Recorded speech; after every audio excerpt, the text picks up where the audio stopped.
Heidi, just having a look at what's been going on with the UK, of course, it's got huge inflation. It's got essentially a triple whammy if you are in the housing market here. You've got pricey borrowing now, you've got economic uncertainty, and you've got a terrible cost of living crisis as well.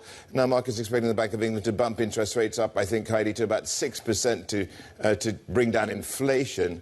So that cheap money that stoked demand for homes goes. And the thing is, while it was cheap, Heidi, you know, you had these very, very low fixed mortgages. And what we're having now is, in the second half of this year, something like 900,000 of those mortgages coming off their fixed and going into actually flexible. And Heidi, that could be very painful. I mean, rent is one thing, but mortgage costs are quite another as well.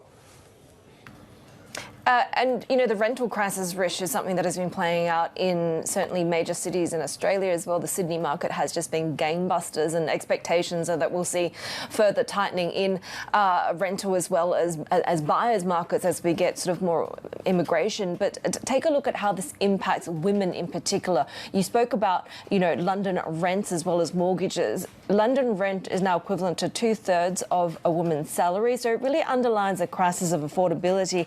A woman on an average salary living in London would need to double her pay to afford paying rent in the city. The private rental market has just exploded. Prices are at the highest against earnings in 7 years.